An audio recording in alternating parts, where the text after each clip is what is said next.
Good morning. This is John from the church, and I'm in the Gospel of Matthew. It's another week. Got the whole week to talk about it this time. And I hope you're getting ready for what God's doing in your life. So here we find in Matthew chapter 20 and verses 24 to 28 a lesson that's worth listening to. When the 10 other disciples heard what James and John had asked, okay, now let's back up a minute. What did they ask? Well, they wanted to sit on the right hand of Jesus in heaven. They wanted special treatment. They wanted Jesus to say, okay, you're my best buds. And he didn't say that. But when the other disciples heard it, they were indignant. You know, I guess I'd be pretty mad too. What makes you think you deserve special? I've been here as long as you have. I've been traveling with him as much as you. I've suffered sleeping out under the stars as much as you have. What do you think? Why do you think you get the best spot? So they're all upset now. Peter and John just kind of thought they were, being a little bit smug. But now they got everybody angry. And so here's what Jesus says. He calls them all together and he says this. You know that the rulers of this world lord it over their people, and officials flaunt their authority over those under them. Boy, they know that one. But Romans do it all the time. My goodness gracious, not a moment goes by that a Roman doesn't make the effort to demonstrate he's superior to whoever's there. These disciples know that. It says you know it, meaning you understand it. It happens every time we turn around. But, always like that, but among you, it will be different. What would be different? You don't lord your position over someone else. You don't think you're better than someone else just because of whatever it is. Now, that's a hard thing to get across because our culture tells us so strongly that that isn't true. Our culture rewards certain folks and doesn't reward other folks.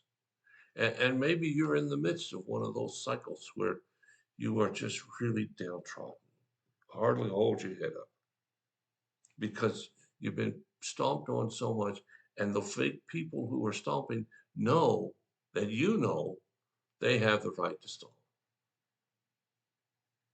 So he goes on, he says, but among you shall be different. Whoever wants to be a leader must be your servant. And whoever wants to be first among you must become your slave. For even the Son of Man came not to be served, but to serve others, and to give his life as a ransom for many. Jesus is saying, if you want to be on the top, you got to experience the bottom. Even the Son of Man did it. What makes you think you're going to get out of it? Now, I assure you, as you go along in life, accumulate some more things, rise in the ranks of your profession or peers, there's a tendency to think that I'm not as bad as that person or that one. But it's not a question of being as bad as, because we all are in the same boat, even if we don't recognize it. It's a question of how do you become the leader or the greatest or the best? And it says here, among you, you must be your servant. And whoever wants to be first must become your slave.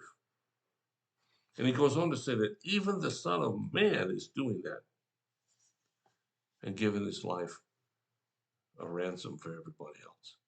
Even Jesus is becoming the servant. And my goodness, whatever you want to say, if Jesus does it, maybe we ought to. Recently, we had a funeral at the church.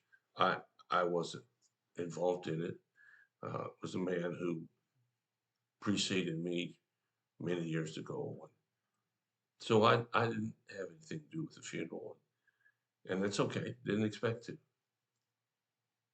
but I came anyway. And I, rather than go to the funeral and eat a dinner and be like one of those regular guys, I decided might need some help downstairs in the kitchen. So I spent my whole time there in the kitchen, and I noticed that one guy was washing trays. You know, a tray you put your plate on, and he's washing them as fast as he could, trying to get more out there. And so I decided to grab a towel and dry trays. I don't know if anybody saw it or not. Certainly, he and I were the lowest on the totem pole. We didn't have anything to do with the food. All we had to do was wash in the tray. And afterwards, a couple of folks mentioned to me, "Oh, I saw you drying in the kitchen there." I that was really surprising. You know, well, why is it surprising?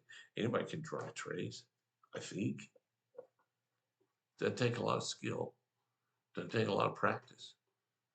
But here I was drying trays. Somebody else was doing the important thing. I wasn't even dishing out the food, much less having fixed it, or prepared the wonderful tables that got prepared, or organizing anything. I just stand over the corner drying my trays. I had a fellow once say, as he worked as a servant, "I'm just working on becoming the greatest in the kingdom." You know, if you really want to be something in God's eyes, forget about what the world teaches you. Be a servant to those in need. Doesn't matter how old you are, how much money you have, how people look at you. Just go and be a servant.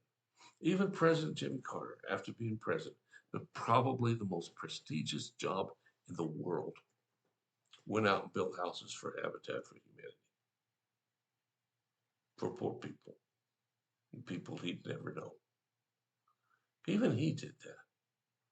Imagine if we Christians, this army of people, 2 billion in the world, would focus on being servants to help others, how that message would resonate with so many people.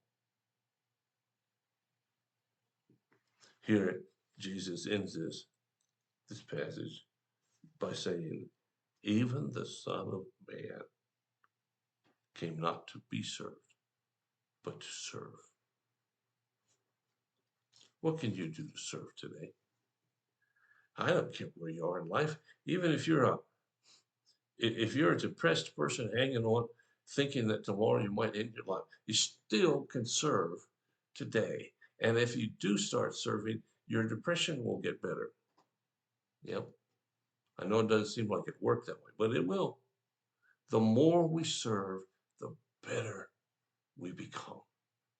And God wants us to be, in the words of the army slogan, be all you can be. God wants you to be all you can be. And the way you do that is by serving others. Well, you think about it. I'll be back tomorrow. I got a few more things in Mark or Matthew to talk about. Thanks for listening. If you have a need or a concern, let us know. We'll do whatever we can as fast as we can to help meet your need. Thanks so much. I'll be back tomorrow with another lesson. You take care. Bye-bye.